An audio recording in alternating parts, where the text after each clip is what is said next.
महाराष्ट्र सरपंच संस्था की ओर से अपनी विविध मांगों को लेकर विधान भवन पर मोर्चा निकाला गया, जिसकी जानकारी हमारे कारा न्यूज को दी गई। आइए देखते हैं। आमच्या मागण्या पूर्ण करा, आमच्या मागण्या पूर्ण करा, आमच्या मागण्या छत्रपती शिवाजी महाराज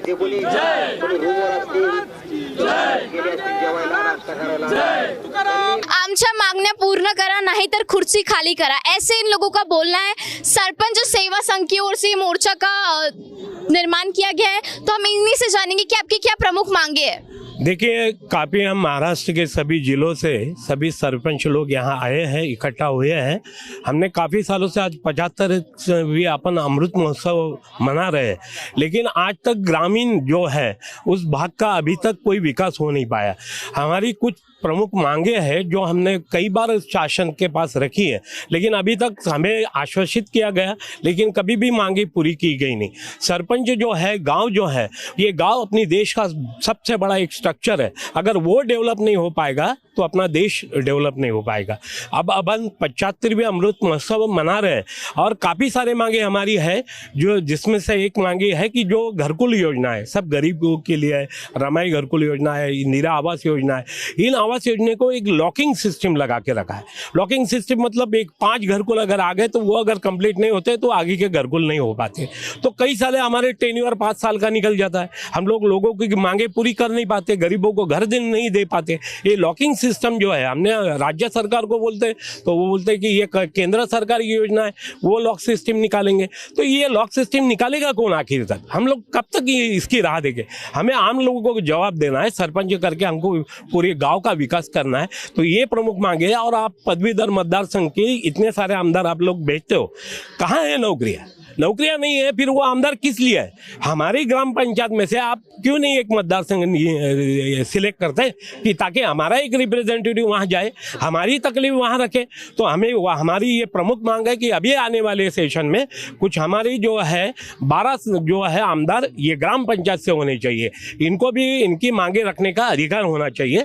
और उसके साथ साथ जो टेन्योर 6 साल का है, उस 6 साल का आपने कर दिया, लोक नियुक्त सरपंच कर लिया, लेकिन 2 साल के बाद में वापस से उसको नो कॉन्फिडेंस मोशन, अविश्वास ठहराव को सामने जाना है।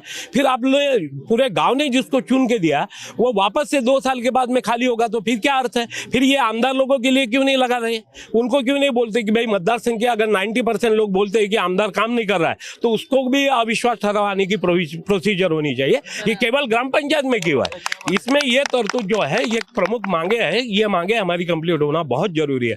काफी सारी मांगे हैं। ग्राम पंचायत भवन नहीं, हमारे यहाँ महिला सदस्य है, सरपंच है, उप सरपंच है, उन लोगों के लिए कहीं शौचालय नहीं है, ग्राम पंचायत में भवन नहीं है। उनको कोई अगर मतलब डिलीवरी वाली लेडी है तो उसके लिए उसके बच्चों को शिशु पालन गृह नहीं है। तो ये सब प्रमुख मांगे आपको देनी चाहिए। वहाँ पर पंचायत समिति में जो भवन है सभापति को देते हो, ग्राम पंचायत के सरपंच जो पूरे गाँव का रिप्रेजेंटेशन करते हैं उनके लिए ग्राम पंचायत अधिनियम में प्रावधान करके रखा, लेकिन हमें बाहर खड़ा रहना पड़ता है, सभापति और बाकी लोग अंदर बैठते हैं। तो ये कहाँ का न्याय है? हम लोगों को, हमारे सेवक जो है हमको बाहर खड़ा रखते हैं, हम लोगों की तकलीफ के लिए जाते हैं, हमारी खुद की तकलीफ के लिए कभी नहीं जाते। और सर, अगर सरकार ने आपकी जो मांगे है वो नामंजूर करी तो आपकी अगली रणनीति क्या होगी? हमारी रणनीति इससे बहुत बड़ी होगी, क्योंकि अभी हम लोग विभाग प्रमुख से सरपंच लेके आए हैं, तो काफी 2-2.5 हजार लोग आज सुबह से हम लोग इकट्ठा हुए हैं। और आने वाले समय में 28,000 ग्राम पंचायत महाराष्ट्र की है। सभी सदस्य, सरपंच और उप सरपंच एक उग्र आंदोलन मंत्रालय पे लेके जाएंगे। और हमारी मांगे जब तक कंप्लीट नहीं होंगी, हम कोई भी ग्राम पंचायत का काम नहीं करेंगे। ये हमने डिसीजन ले चुके हैं। विजय असो, विजय असो, विजय असो। आप क्या बोलना चाहोगे? क्या होता है कि सरपंच को विविध जो गुनहगार लोग रहते हैं वो हल्ले करते हैं और सरपंच को दहशत दिखाते हैं। इसलिए हम सरकार से मांगनी करते हैं कि सरपंच को विशेष कायदा पारित करते हैं, और जो भी सरपंच को हाथ लगाएगा उसको कोई तो सजा होना चाहिए। यही हमारी विशेष मांगनी है। आपका नाम क्या है? मेरा नाम अशोक बाजीराव ओवाल। मैं पुणे जिला से मुलशी तालुका, उधर का मुलशी तालुके में जो चांदे गांव है उसका मैं सरपंच हूँ। तो आप क्या बोलना चाहोगे? आपकी क्या डिमांड है? मेरी डिमांड ये है कि हम हमारी जो मांग सरकार के पास लेके जा रहे हैं, हमारे स्वराज्य सरपंच सेवा संघ, जो हमारी मांग इतनी बड़ी नहीं है कि अब जो आमदार लोगों को, एमएलए लोगों को 1-2 लाख पेंशन मिलती है, उनका 1-2 लाख का हर महीने का पेमेंट रहता है। हमारा पेमेंट कितना है अभी मिल रहा है सरकार से 200, 250 या 2500 या 3000 तक मिलता है, लेकिन वो एक आदमी के ऊपर 3 रुपये मिलता है। बोले तो एक दिन का 10 पैसा। बोलो हमारा 10 पैसे से हमारा घर नहीं चलता, लेकिन हम हमारे गांव वाले की वजह से इतना काम कर रहे, प्रामाणिकपणे से काम कर रहे, सब हमारा तन मन धन लगा के काम करे, तो कम से कम हमारा जो पेमेंट आता है हर महीने का, वो कम से कम 15-20 हज़ार तक होना मांगता है। क्योंकि पाटिल जैसा हमारा काम नहीं रहता, हमें कुछ गड़बड़ हो गया तो उधर जाना पड़ता है, पुलिस चौकी जाना पड़ता है, किसी का एक्सीडेंट हुआ है उसके पास जाना पड़ता है, किसके घर कोई भी प्रॉब्लम होने तो उस तक जाना पड़ता है। इसका सरपंच का काम बहुत बड़ा है, लोक संख्या के अनुभव से बहुत नाजुक काम हो गया उसका भी।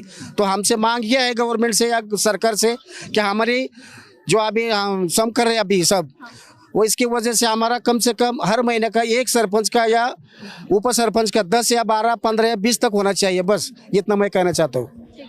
मैम, सर ने महिलाओं के बारे में बात करी, तो मैं आप महिलाओं में आपसे जानना चाहूंगी कि आपकी क्या डिमांड्स है। मैं एक तिवसा तालुके की सरपंच हूँ। सुरवाड़ी छोटा सा गांव है और उसकी मैं सरपंच हूँ। और हमें महिला सरपंच हम हैं तो हमें बहुत तकलीफ सहन करनी पड़ती है।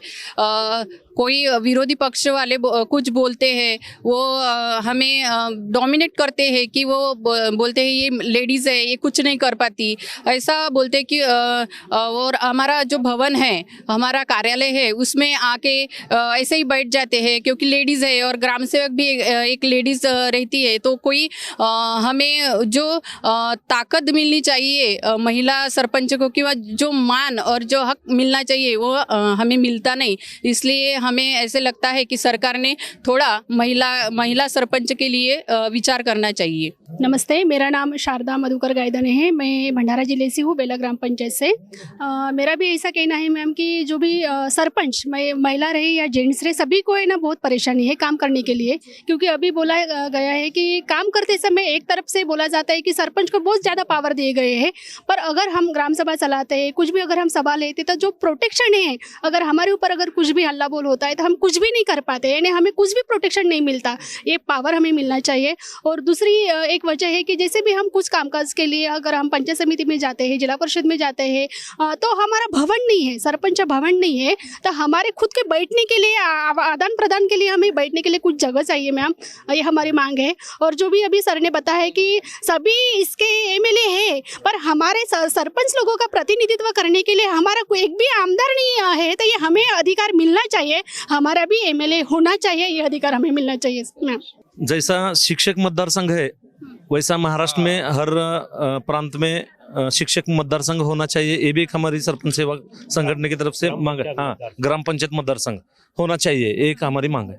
इस देश में गांधी ने गांव की तरफ चलो, राष्ट्र संत तुकडोजी महाराज जो हमारे महाराष्ट्र के संत है, उन्होंने ग्राम विकास की ऐसी संकल्पना रखी कि पूरा देश उस पर चल सकता है। उन्होंने भी कहा कि खेड्याकडे चला, गावाकडे चला। गांव हा विश्वाचा नकाशा, मतलब गांव अगर बनता है तो वो फाउंडेशन है देश का, तभी हम विश्वगुरु बन सकते हैं अगर खेड़े का विकास करते हैं। लेकिन पिछले कई सालों से गांव की तरफ शासन का ध्यान नहीं है और गांव के लिए, खेड़े के लिए जो योजनाएं बनती है वो आते आते 10% तक ग्राम पंचायत तक इम्प्लीमेंट हो पाती है। ऐसी सिचुएशन में सरपंच जिसको बहुत कम अधिकार है, वो आमदार के पास जाता है कि मुझे फंड दो, खासदार के पास जाता है मुझे फंड दो, मतलब एक भीख मांगने की तरह हमको फंड मांगना पड़ता है आमदार खासदार, और वो लोग पॉलिटिक्स करते हैं। फिर भी हम गांव को आगे बढ़ाने की कोशिश करते हैं, लेकिन जो कुछ योजना सरकार बनाती है उसमें बहुत सी खामियां रहती है। इतनी खामियां रहती है कि जैसे अभी यशवंत मुक्त वसाहत योजना तो सरकार ने बना दी जो एनटी कैटेगरी के लिए है, लेकिन उसका एक भी उद्दिष्ट पंचायत समिति को या ग्राम पंचायत को दिया नहीं। कोई भी एनटी लाभार्थी है उसको हम घरकुल नहीं दे सकते। अभी एक मोदी आवास योजना बनाई है, उसके अंदर भी कुछ क्यूरीज है, जैसे कास्ट सर्टिफिकेट का उन्होंने एक जो है वो कंपलसरी किया है। अभी ग्रामीण भाग में जो मजदूर है वो कास्ट सर्टिफिकेट उसके पास अवेलेबल नहीं रहता। हमें एज अ सरपंच हमें मालूम है कि ये कुनबी है, ये फलाना है, ये ऐसा है, लेकिन लेकिन फिर भी वो हट होने की वजह से हम उसको न्याय नहीं दे सकते। तो हमारी ये मांग है कि जो मोदी आवास योजना है, जो ब्लड रिलेशन का जो रहता है कास्ट सर्टिफिकेट, उसको गृहीत धर के वो लाभार्थी को लाभ देना चाहिए। ऐसे कुछ सुझाव हमारे बहुत महत्वपूर्ण हैं। और दूसरा एक महत्वपूर्ण मुद्दा है जो सर ने बताया, पंचायत समिति में सभापति उपसभापति के लिए दालन है। सरपंच जो एक लोक प्रतिनिधि है जिसका अधिकार मुख्यमंत्री से भी बड़ा है। हमारी साइन से, हमारी डिजिटल साइन से पेमेंट होता है, जो कि मुख्यमंत्री का भी शायद होता होगा, चेक पर साइन। इतना पावर हमको, ग्राम सभा सर्वोच्च है, इतना पावर हमको संविधान ने दिया हुआ है। लेकिन जो महाराष्ट्र गवर्नमेंट है, महाराष्ट्र अधिनियम में जो कुछ नई तरतूद करती है उसका इम्प्लीमेंट नहीं हो पाता है, या कुछ हमारे हक में कायदे बनाए नहीं जाते, क्योंकि सरपंचों को कोई सीरियस नहीं ले रहा है।